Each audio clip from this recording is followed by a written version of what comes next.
Davis Show. I Married Joan, America's favorite comedy show, starring America's queen of comedy, Joan Davis, as Mrs. Joan Stevens.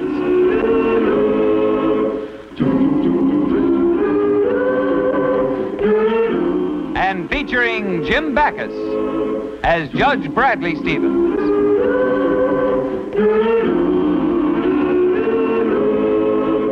I Married Joan.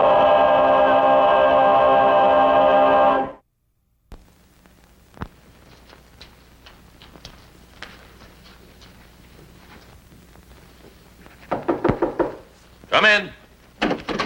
Here he is, Judge. Oh, thank you, Clark. I want to talk to Joe alone. Oh, but, Judge, you just gave him a stiff sentence. How do you know he won't pull something? That's all right, Clark. Joe, sit down there. Okay. I'll be right outside, sir. Mind if I smoke, Judge? No, that's all right. Yes. No, thank you. Now, the reason I called you here, Joe, I talked to your son Tommy before. He's mighty fond of you. Yeah. Good kid, that Tommy. A real good kid. Only 10 years old and what moxie. Chip off the old block. I know, Joe. And that's what I'm afraid of. He might wind up being a criminal like you. What's wrong with being a criminal, Judge? My old man was a crook.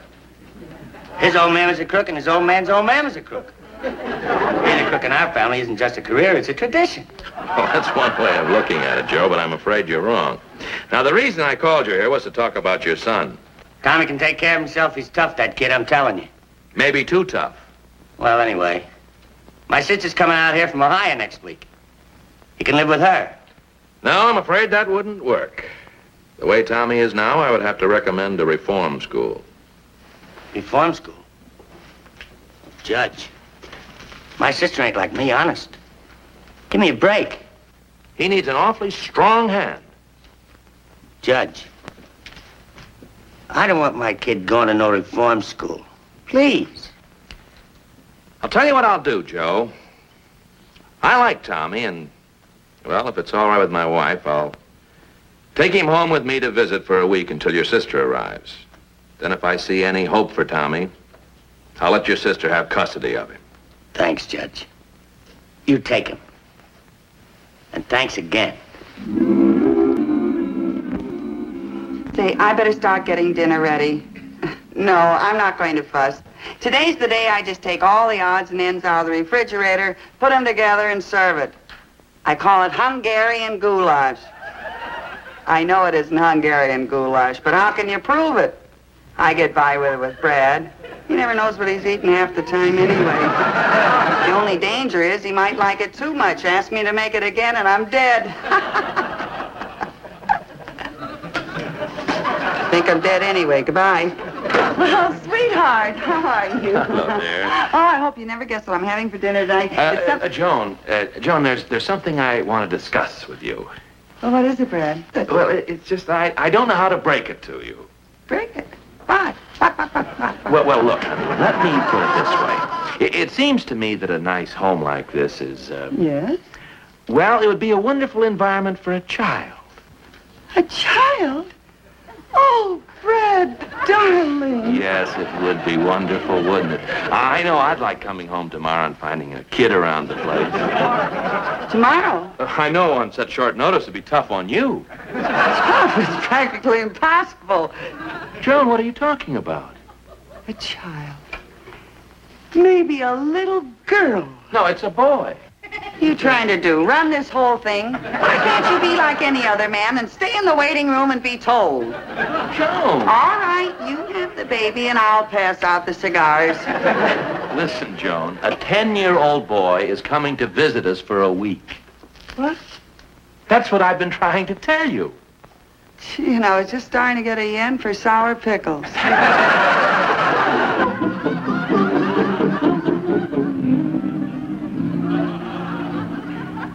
9 o'clock. Officer Clark and the boy should have been here by now. Listen to this, dear. The rebellious or antisocial child. This type is the result of being denied love, kindness, and understanding. This has led to a resentment of society. Oh, Brad, I'll bet that's what's wrong with poor little Tommy. All he needs is love. I'll get it, dear. Oh, hello, Mrs. Stevens. How do you do? This is Tommy. Well, Good evening, Judge. Good evening. He's all yours. You know, he kicked me in the shins. Hey, you, come back here. oh, that's no way to treat a child, officer. All he needs is love, kindness, and understanding. Huh, Tommy? What's with this dame? What's your manners? Okay. Well, I'll be running along now. Goodbye, Judge. Goodbye, Mrs. Stevens. Goodbye. Yes? Oh, I just wanted to remember this place as it was.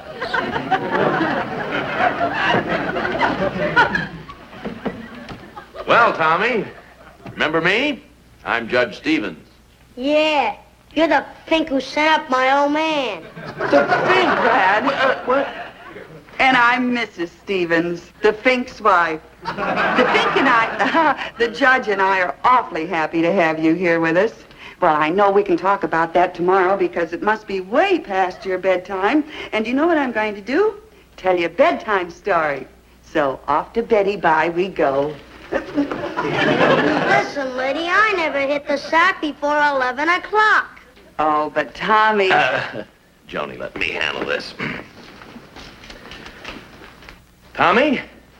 I ain't moving till I see a lawyer. Now listen, you. Get up there. You understand? No arguments. Now get going. Yell like that, dear. You'll make the child feel unwanted. Unwanted? The shin, I'll be unwanted in court.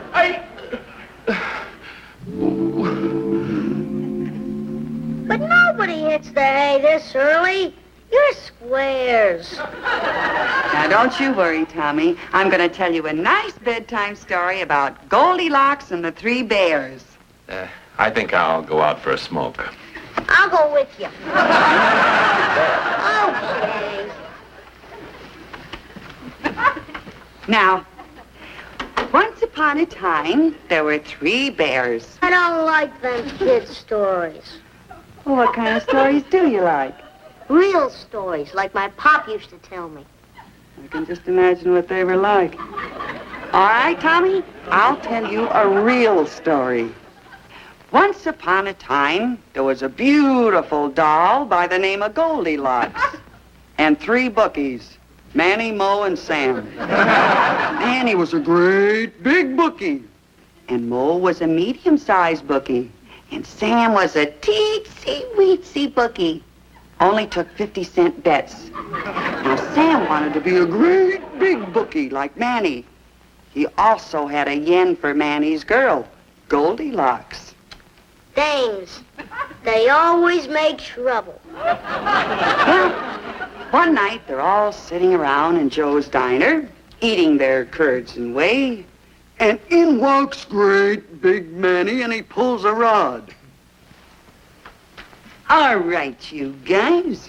I'm taking over the South Side, see?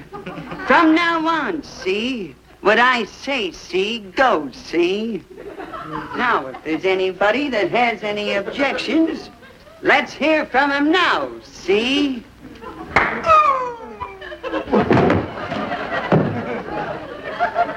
Mo had an objection. So medium-sized Mo says, well, from now on, I'm taking over the South Side. So, if anybody has any objections, let them say so. So,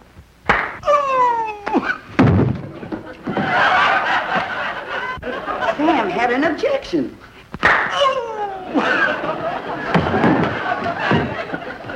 Another guy had an objection.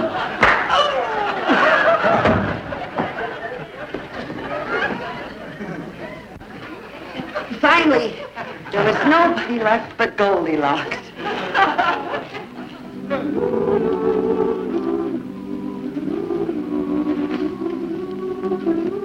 He's really a sweet kid.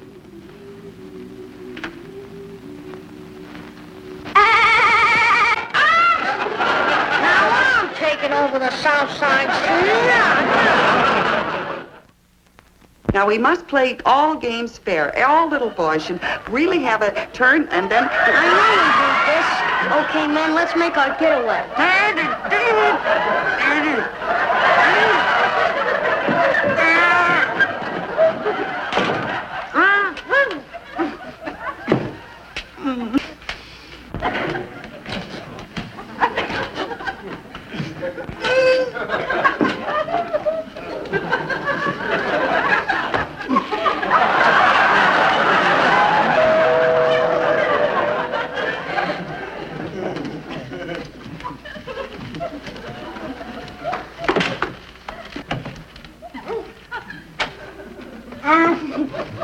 Pardon me, lady, for bothering you like this, but I got... Oh, if you're busy, I can come back later. Oh, yeah. What did you say? Oh, thanks.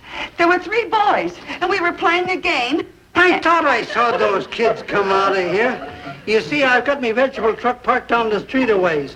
2 of those kids come along, they asked me the price of the cauliflower, while the third one swipes a basket of tomatoes. Say, do those kids belong here? Well, I can explain. You see, my husband is a judge, and he sent this man to prison. All I want to know This is, prisoner do has those a son, kids... and he's going to stay here with us for a while. And then his Look, aunt is going do to those pick him up kids because belong- we're trying to show him that it's much better to live in a place like this and be garnered. Do those kids belong here? Well, in a way, yes, but I don't really think that you should... Who's going to pay me for the tomatoes? Well, I don't know why I should be responsible for the tomatoes, because I... Look, lady, somebody's got to pay me for the tomatoes. All right, I'll pay you for them. But why should I be... That'll be $1.39, okay? Okay. Hey, you know, that's all right. I think I'll get one of those for my wife. What those kids wanted were those tomatoes. How should I know, lady? I'm just chasing those kids and they climb up on your roof. I'm sure they're not going to eat the tomatoes. They can't... I see it. Oh, that's what they're doing with the tomatoes. And that's what happened this morning, Brad. I never heard of such a thing. The little monster? Well, after the vegetable man untied me and I got Tommy home, he promised to be good. So I decided to take him to a movie. What do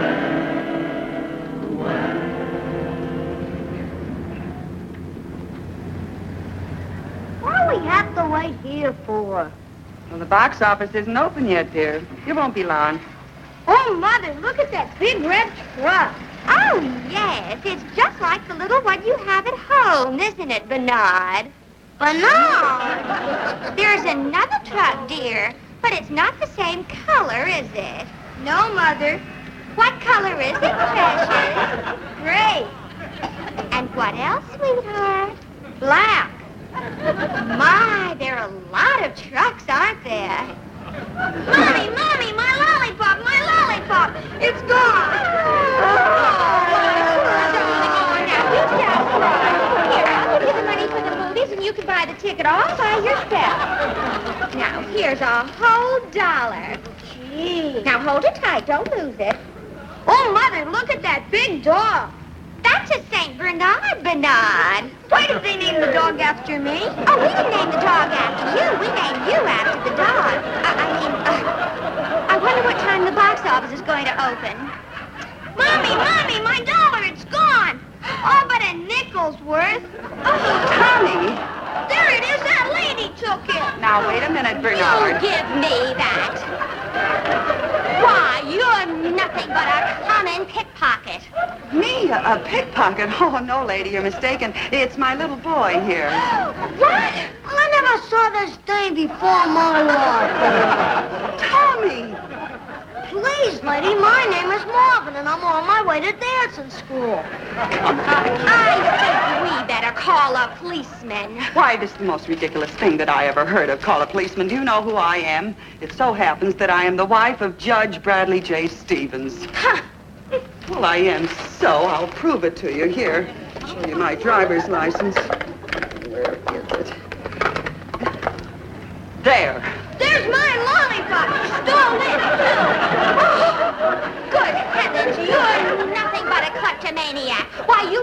steal anything. Now, this has gone far enough. The idea of me stealing a lollipop, why, I never heard of my flavor. Usher! There's a pickpocket here! Boy, I'll sue you for slander. How dare you say anything like that? You are... Oh, shut up, Bernard! How dare you?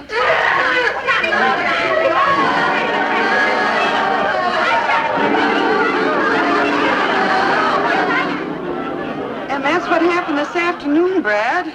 And you can't come right home and talk to me about it because I'm not home. You'll have to come here. I can't, Joan. I'm very busy. But there's a very good reason why you have to come here.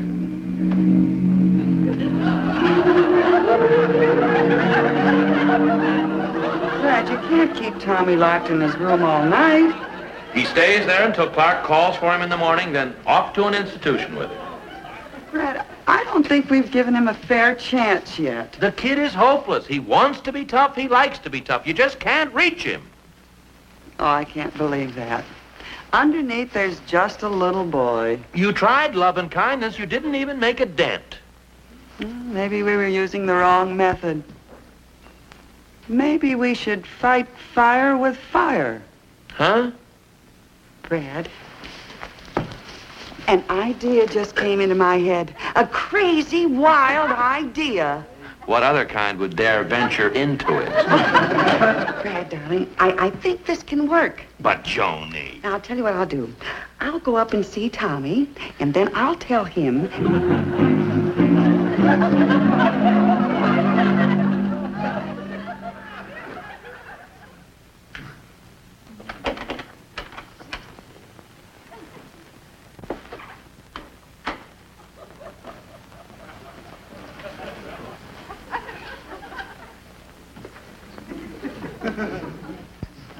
Yes, you'll do. Huh? I wasn't sure that you were tough enough, but what you did today convinced me. You're the little man for the job, all right. What job, Mrs. Stevens? I'm tired of this kind of living. I'm sick of it, do you hear?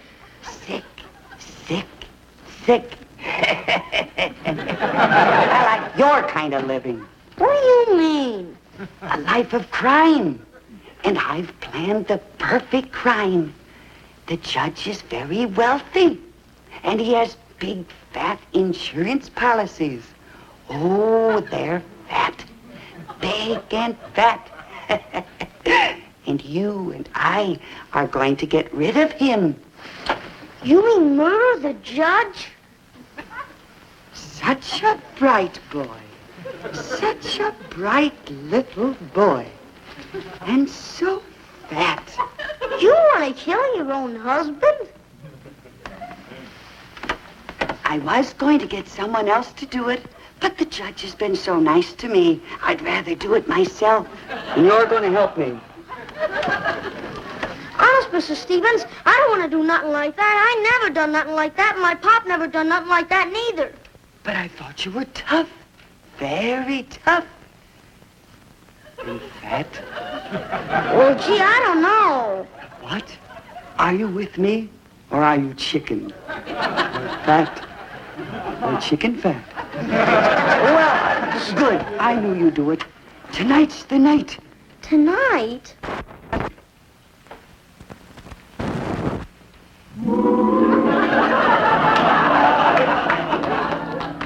Here's your milk, Angel.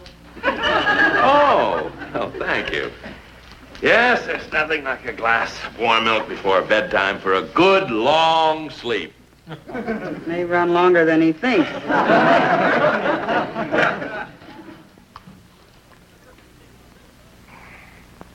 Oh, what's wrong? My stomach! Everything is going dim. Well, you might as well know it. Tommy and I poisoned you. Didn't we, Tommy? Oh!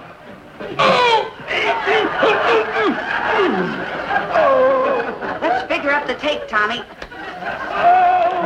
Oh, I'm going. Everything turning black. Let's see, 8,000 in bonds, insurance, 20,000, cash. Hey, you're not dead yet. How much cash you got? Oh, the pain! The pain! $7,000. Oh, the pain! I'm going! I'm dying! Wristwatch, $100. Oh, everything's turning black. I'm going. All right, so go already. Go, man. Go.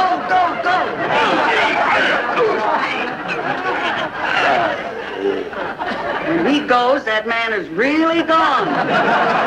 Come on, Tommy. Let's divvy up the take. I don't want any. I thought you were tough. How could you do that to the judge? Tommy, you're crying. Well, I like the judge. He was nice to me. I thought you were nice, too, but you're not. But I thought you didn't like nice people. Well, I was starting to. Go ahead and cry, Tommy. Little boys don't have to be tough all the time. Sometimes it's good for them to cry. Tommy, dear, listen to me, honey. We didn't really kill the judge. He's only fooling. Of course we were, Tommy. Gee, you're not dead. No. We were just trying to teach you a lesson. You see, Tommy, crime does not pay. I'll say it doesn't. From now on, I'm going straight. Here's your wallet, Judge. Here's your pearls, Mrs. Stevens.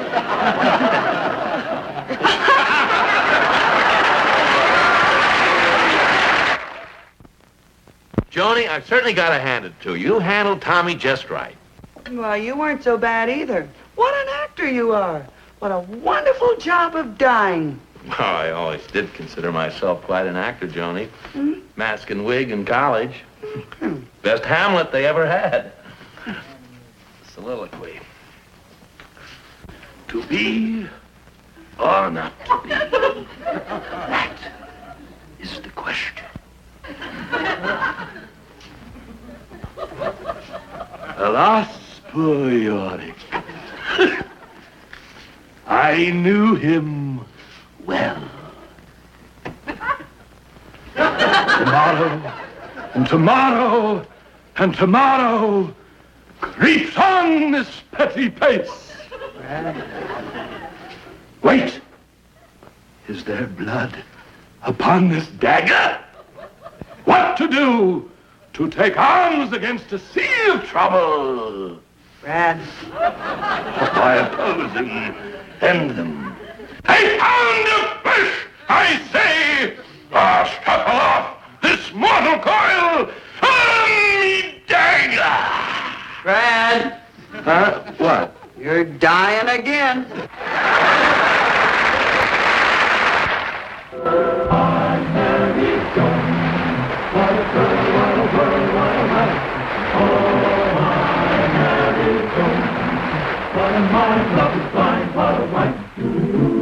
Gideon gay, all day she keeps my heart laughing, never know where her brain has gone. To each his own, can't deny that's why I married Joan.